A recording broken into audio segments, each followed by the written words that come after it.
Olá, sejam muito bem-vindos à primeira edição do Jornal Atricom de 2020. É um prazer tê-los novamente conosco e a partir de agora você acompanha as principais informações, as principais notícias dos tribunais de contas de todo o Brasil aqui no nosso informativo. TCE do Ceará registra recorde no número de julgamentos de prestações de contas municipais em 2019. Tribunal de Contas do Paraná investiga gastos excessivos com diárias nas câmaras municipais do estado. TCU realiza balanço das atividades e faz planejamento para 2020. Diretora do Tribunal de Contas de Alagoas é palestrante em evento sobre a reforma da Previdência. E você vai conhecer o Jogo do Tributo, projeto criado pelo Tribunal de Contas de Minas Gerais. A gente começa essa edição do Jornal Atricom falando sobre o número dos julgamentos de prestações de contas no TCE do Ceará. A corte bateu recorde em 2019. Veja só. Recorde de julgamentos de processos nos últimos 10 anos pelo TCE Ceará. A taxa de crescimento dos processos de contas municipais foi de 66%, ao comparar janeiro a outubro deste ano com o exercício de 2018. De mais de 2.400 processos de contas municipais julgados em 2018, o TCE registrou, até o final de outubro deste ano, 4.060 processos. A última década foi o período analisado. Pode-se verificar que entre 2016 e 2017 houve uma queda dos julgamentos, momento em que o Tribunal de Contas do Estado absorveu a análise dos recursos municipais. Já no ano seguinte, com o incremento das atividades de julgamento, o total de processos de contas superou o verificado durante toda a década. Ao incluir os dados sobre o julgamento das contas estaduais, a taxa anual alcança 58 pontos percentuais, ao comparar 2019 com o ano passado. O gerenciamento de processos próximos a prescrever, por meio do painel de prazos da prescrição, desenvolvido pela Secretaria de Tecnologia da Informação, é uma das estratégias do tribunal para aumentar a produtividade. Migrar processos para um único sistema e padronizar a rotina de trabalho também são ações que têm contribuído para dar rapidez aos julgamentos e otimizar os resultados do TCE. A diretora de movimentação de pessoal do Tribunal de Contas de Alagoas foi palestrante em um evento com servidores públicos do estado que esclareceu dúvidas sobre a nova legislação da Previdência. A gente vai conferir na reportagem. Auditório lotado de servidores públicos do estado de Alagoas. Todos atentos às explicações dos palestrantes. O evento Conversando sobre Previdência, organizado pela Associação do Ministério Público de Alagoas e pela Procuradoria-Geral de Justiça, foi realizado na última sexta-feira e esclareceu as dúvidas dos servidores em relação à reforma da Previdência e também à Lei Complementar número 52, que disciplinou a reforma no âmbito estadual. O primeiro palestrante foi o advogado e consultor em gestão pública Jaime de Azevedo Lima. Eu acredito que a questão da Previdência deve ser levada a uma discussão direta com toda a sociedade, principalmente com os servidores públicos que fazem parte dos RPPS. Há muita mudança e essas mudanças devem ser entendidas, principalmente no que diz respeito à Previdência Complementar, as mudanças na questão das transições, as mudanças nas questões das migrações para o programa complementar, entendeu?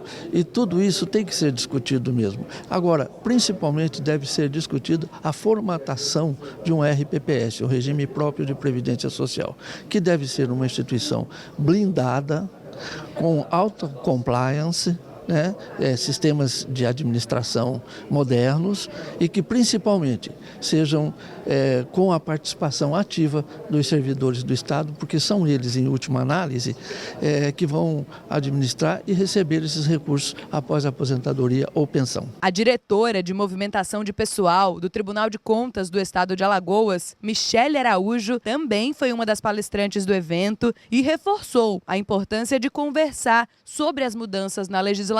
Com a reforma da Emenda Constitucional número 103, agora em novembro de 2019, foi desconstitucionalizado alguns requisitos para aposentadorias e pensões, outros foram modificados, alíquotas foram modificadas, e tudo isso gerou uma grande celeuma com os servidores públicos, até porque alguns tiveram mudanças significativas e geram dúvidas, toda mudança gera dúvida. Então, enquanto a Emenda Constitucional 103 diz que agora os entes estaduais e municipais que têm RPPS passam a regulamentar sobre os requisitos das aposentadorias e pensões. Então, nós tivemos que nos adequar à legislação municipal, à legislação estadual e os municípios que possuem RPPS vão ter que fazer suas leis para que esses requisitos sejam estabelecidos, porque eles foram desconstitucionalizados. Outra grande modificação foi a questão dos benefícios previdenciários, que a emenda constitucional colocou apenas aposentadorias e pensões. Os auxílios de doença, salário e maternidade, tudo isso deixou de ser benefício previdenciário arcado pela Previdência e passou ao tesouro de cada ente, aos órgãos, tanto dos entes, poderes e órgãos, né, que são ligados à RPPS. Com todas essas modificações, os servidores ficaram repletos de dúvidas e querendo tirar algumas dúvidas. Foi quando a ANPAL veio, através do Dr. Flávio, a quem eu agradeço o convite, realizar esse evento exatamente para que a gente conversasse e esclarecesse essas dúvidas em relação às aposentadorias e pensões dos servidores públicos estaduais em geral. Ao final do evento, os servidores puderam tirar dúvidas e debater a nova legislação. O subprocurador-geral judicial, Sérgio Jucá, o presidente da ANPAL, promotor Flávio Gomes da Costa Neto, e a procuradora de Justiça, Rosana Collen, também estiveram presentes no Conversando sobre Previdência. E olha só que notícia grave. Uma operação do Tribunal de Contas do Paraná apurou gastos excessivos com pagamentos a diárias a vereadores e também a servidores nas câmaras municipais do estado. Uma operação pente fino realizada pelo Tribunal de Contas do Paraná identificou que, em 180 dias úteis do ano de 2019, as câmaras de vereadores dos 399 municípios do estado gastaram cerca de 13 milhões de reais no pagamento de 20 mil diárias a vereadores e servidores. O TCE desconfia de que há algo errado aí. Por isso, por determinação do presidente, o conselheiro Nestor Batista, pedidos de informação foram encaminhados às 20 câmaras com maiores gastos. Rafael, quais os critérios que o Tribunal de Contas utilizou para selecionar essas 20 câmaras municipais? O critério basicamente foi financeiro, tanto os valores globais das câmaras mais gastadoras, quanto aqueles valores individuais de cada diária, né, significativo, e também muitas vezes uma pessoa recebendo valores acumulados, o que poderia ter uma conotação até de uma complementação remuneratória indevida. O Tribunal de Contas ele continuará ao longo do ano de 2020 e nos seguintes fazendo esse trabalho de acompanhamento do pagamento dessas diárias? Vai continuar. Essa é uma demanda do nosso presidente, conselheiro Nestor Batista, algo que interessa muito a ele, e já um indicativo que a gente vai manter um acompanhamento permanente sobre essas despesas. Quer dizer, o objetivo do Tribunal de Contas, Rafael, é sempre, enfim, fazer uma vigilância, ter uma atenção, um cuidado sobre o bom uso do dinheiro público, não é? Sim, até porque esse tipo de gasto é emblemático, né? É algo assim que em momento de crise não se pode admitir que ocorra assim de forma desmensurada, e é uma resposta que o tribunal dá a toda a sociedade e certamente deve continuar nesse segmento e em tantos outros aí que interessam também. O recebimento de diárias irregulares pode configurar a apropriação indébita. Os infratores estarão sujeitos à devolução dos valores e as câmaras poderão ter as suas contas desaprovadas.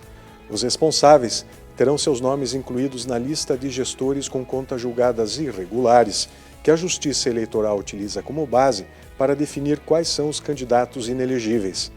Algo especialmente importante neste ano, quando teremos eleições municipais. Além disso, cópias dos processos serão encaminhadas ao Ministério Público Estadual para que tome as devidas providências. Omar Nasser, do Tribunal de Contas do Estado do Paraná. Agora vamos às informações do Tribunal de Contas da União.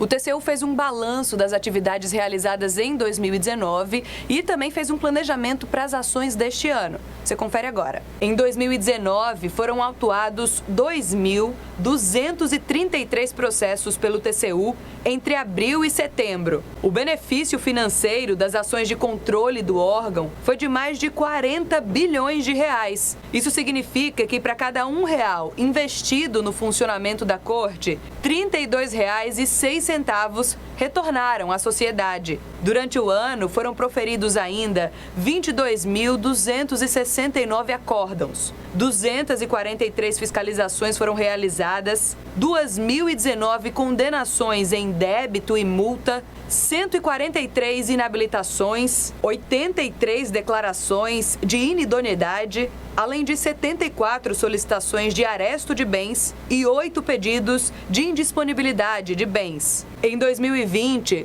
os processos de desestatização deverão continuar mobilizando a agenda do Executivo e, consequentemente, a pauta do TCU. Segundo o presidente do órgão, José Múcio Monteiro, esse ano promete ser mais um período produtivo e de ampliação da integração entre os órgãos de controle e gestores de todo o país. E para encerrar essa edição, nós vamos conhecer uma ótima iniciativa do TCE de Minas Gerais. O nome do projeto é Jogo do Tributo. E aí esse projeto ele é muito simples e muito interessante. Ele leva aos alunos uma noção ampla de como funcionam as contas de um município.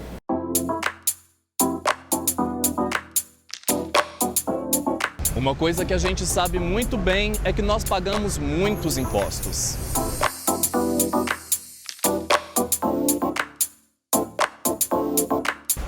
Mas o que é feito com esse dinheiro? Para onde vai toda essa contribuição?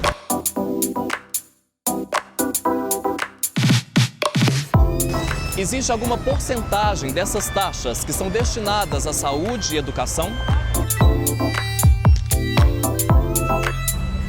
Será que existe algum órgão público que fiscaliza todos esses tributos?